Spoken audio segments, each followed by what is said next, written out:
Alright, this is the review for the 2010-2011 Full Tilt Morrison ski boots. I will not be going into a lot of the technical specs behind this boot, as I believe there is a lot of information out there already on the boot. I just want to give you my impressions, since I haven't seen too many reviews, and I just want to share what I wish I had known before I picked them up. Okay, so the great thing about this, graphics aside and all the fun features, it's just everything you've heard about this boot, true to the letter. It's the Ferrari of ski boots out there. Seth Morrison said if it was not for this boot, he would have retired from skiing, and I can totally see why he said that. This boot does it all. It is designed for the skier at hand. It's for the skier that doesn't have a lot of sponsorships or access to pro shops. It's designed with him in mind, so you can get that performance but still have that customizable aspect as well. Every single feature you see on this boot, from the liner to the ratchets to the wires to even the graphics, you can replace. It comes in kits and bits and pieces that you can just take out with a simple Phillips head screwdriver or just take out by hand. It's a great boot. Alright, so moving on to some of my favorite stuff.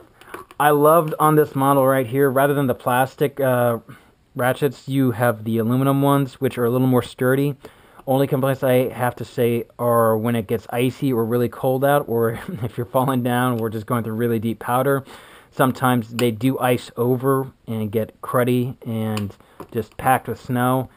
It doesn't impact the performance of the boot. All you have to do is just hit it with your hand and it comes off like that. But I liked the aluminum over the plastic, as I have had a couple of crashes on hardpack or groom stuff where I impact and I felt these get caught on the ice or snow and get ripped, but they were sturdy enough to stay in place. I'm not sure plastic would have held up as well, but I could be wrong. Even if they did break again, though, you could just go pick up the kit for like $40 that has these replacement parts and install it yourself inside of 2 minutes, if even that. Other great thing about this boot, the tongue. It came with a Flex 10 index, which is their stiffest tongue in their line. It goes down to 1, which is just basically a flex like that. This one you have to exhibit a lot of force to make it bend, which is really good if you're into aggressive skiing or going through some really decent hardpack and you just need that stiff, responsive boot. This is what you get. Swapping it out to any other type of tongue, all you do is pop those 2 little wires out, take it out, put the new one on, and it's bing bang boom, done inside of a minute, less than a minute.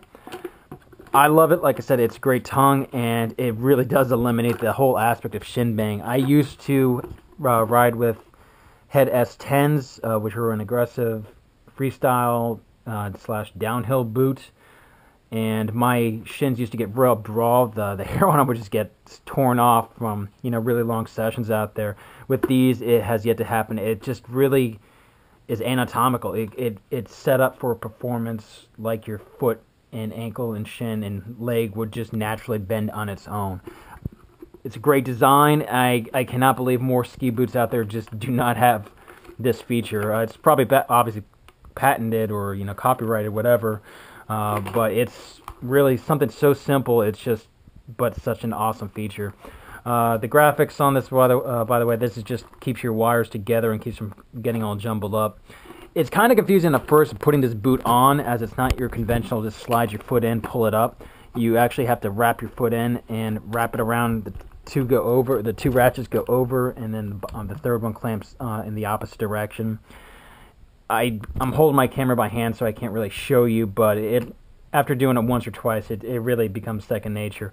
The great thing I really do like about it too is, especially when you're on the mountain, you can leave these loose and have a comfortable boot that's secure, and then without actually having to crank back down or leave these open, all you have to do is push this little button to the side and you can slide it up and do adjustment on the fly, so it'll get tighter, or so you can really lock down and just go ahead and dial in your tightness that you want on the boot without actually having to sit down or readjust or leave these open like you do on most ski boots when you're walking around. Again, you can have these down and in the loosest setting, and then on the inside of 2 seconds. Just pop it up, slide it forward, push it down, and you're good to go.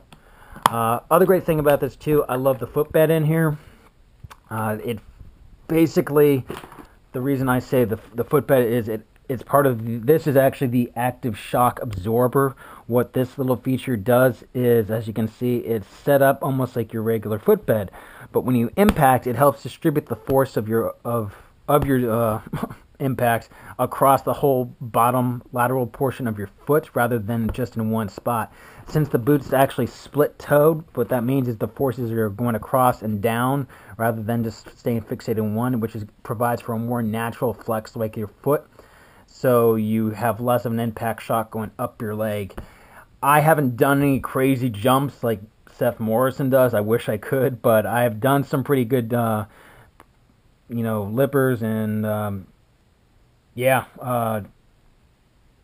sorry, I lost my train of thought there. I've done some good little, I've stomped my fair share of landings in these from decent heights and have yet to have any complaints about the impacts. It really just does a good job of helping provide that comfort. All right, and last but not least, I just want to quick talk about this. This is their Intuition liner.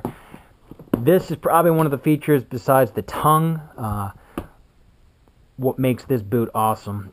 Having stood in the snow for numerous times teaching kids and adults likewise how to ski, I know what it's like to lose circulation in your feet or have boots that just do not provide warmth. With the Intuition liner, I have yet to encounter a time where my feet get cold. I have walked around in these, I have stood still, I have been on the slopes from bell to bell and never had any time cross my mind that my feet were cold or uncomfortable. This liner, it's freaking awesome. Heat moldable, it matches, you can get it baked or you can wear it and it'll mold to your feet within a matter of hours. But it's a great boot. It's almost like neoprene or a wetsuit without having to soak your feet. They do a great job of wicking away moisture and retaining heat and still providing that extra pad, comfort, support, and warmth. I just cannot say too much about these. They're just everything you would think and then some. They just provide a lot of performance for, again, such a simple concept and such a simple design. But that's what they do. Again, any of the full tilt models out there come with the Intuition liner now, but if you've never tried it, I highly recommend you go out and just go ahead, put them on, and you'll see what I mean. It's like putting on a pair of slippers. I'm not a girl, but I would compare it, these are like wearing Uggs boots. It's just that comfortable, and you can't be too, in my opinion, you can't be too comfortable when you're skiing wearing boots that just provide that performance and that level of comfort. So yeah, that's basically just my review for the Full Tilt Morrison 2010-2011 model. It is somewhat pricier. It was, I think I paid about $600 for them, but this is their high-end boot. If you have the money, I highly recommend picking it up. It's well worth it. It's a great investment, and it's a boot that's going to last you a lifetime. Everything's replaceable, so if anything breaks, you don't need to go out and buy a new boot. You just go buy the kit and install it yourself. You take care of it, it'll take care of you. Again, Seth Morrison and Full Tilt really knew what they were doing when they designed this boot. Save for the graphic changes of the years, I don't think they've done too many performance features even for the 2011-2012 model. But yeah, I just say go ahead. If you have the access, pick yourself up a pair of these, because these boots, yeah, they're just awesome. Scale of 1 to 10, 10 out of 10, hands down. I would get rid of my skis, I'd get rid of my bindings, everything, but these I would always keep with me. These are with me for a while. So yeah, it's the Full Tilt Morrison 2010-2011 model.